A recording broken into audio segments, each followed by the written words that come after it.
Good morning, students. We know that in bikes, when we increase gears, that is first gear, second gear, third gear, fourth gear, speed of the vehicle increases. Now I am going to explain you how these gears are going to work. So here, gears is nothing but it's a meshing. It's a combination of two toothed wheels. This is a big size wheel which will have tooth on its circumference, and this is a small size wheel which will have tooth teeth on its circumference. Gear is nothing but a combination of two different sizes wheels which have tooth on their circumference. Now this works on the principle of law of gearing. Law of gearing says that linear velocity of both the wheels will be same. If you take this as wheel 1, its radius is r1. If you take this as wheel 2, its radius is r2. Then when these two wheels are in meshing, when they are in contact, then their linear velocity will be constant. That is v1 will be equal to v2. We know that linear velocity is given by r omega, that is r1 omega 1 is equal to r2 omega 2. R into r1 into omega is given by formula 2 pi n by 60. R1 into 2 pi n1 by 60 is equal to r2 into 2 pi n2 by 60. 2 pi by 60, 2 pi by 60 cancels. R1 n1 is equal to r2 n2. From this, n2 is equal to r1 by r2 into n1. For example, if radius of this big wheel is 60 centimeters and radius of small wheel is 6 centimeters, and if big wheel is turning with 10 revolutions per second, then how many revolutions will small wheel make? We know that n2 is equal to r1 by r2 into n1. From this formula, n2 is equal to r1 is 60, r2 is 6, 60 by 6 into n1 is 10. So that is 100 revolutions. It means if big wheel makes 10 revolutions, then small wheel will make 100 revolutions. The same concept will be used in vehicles. This big wheel will be attached to the engine. When engine rotates, then this big wheel will rotate 10 revolutions. Then when we make fifth gear, when we use fifth gear, then this fifth gear will be attached to the small wheel. So engine will come in contact with the small wheel. So when engine makes 10 revolutions, then small wheel will make 100 revolutions. It means bike tire will make 100 revolutions for just 10 revolutions of the engine.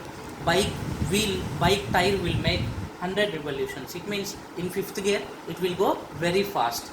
To explain this practically, I just made a small working model of gears. These are two gears which are in contact with each other, which are in meshing with each other. This is big wheel and this is small wheel. So according to law of gearing, if big wheel makes one revolution, then depending on the sizes, this small wheel will make more number of revolutions. So depending on their sizes, n2 is equal to r1 by r2 into n1. This small wheel will be attached to the fifth gear. When we use fifth gear, then this small wheel will come into contact with the engine. If engine makes one revolution, then nearly this fifth gear small wheel will make nearly 10 revolutions. For one revolution of the engine, bike tire will rotate 10 revolutions. Now I am going to switch on these gears. So here you can observe, this is big wheel. Here I am making a mark over it. See here you can observe, this is the big wheel here. This is the initial point. See, big wheel is still half rotation. Now small wheel completed one rotation. Again small wheel is going to make second rotation. Big wheel still it is not completed one rotation also. Now you can see for one rotation of big wheel, small wheel completed two rotations. You can observe here.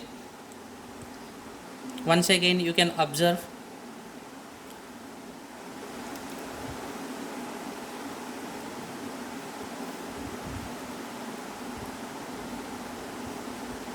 Now you can observe here again, take this as initial point. Here this is initial point.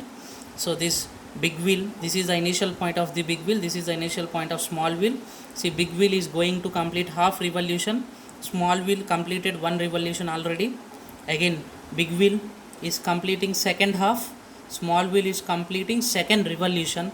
So now this is one complete revolution of big wheel, two revolutions of the small wheel. It means size of the big wheel is double that of size of the small wheel. Since here radius of big wheel is 12 centimeters and radius of small wheel is 6 centimeters. So for one rotation of the big wheel, small wheel completed two rotations. Here exactly two rotations. So this is how gears work.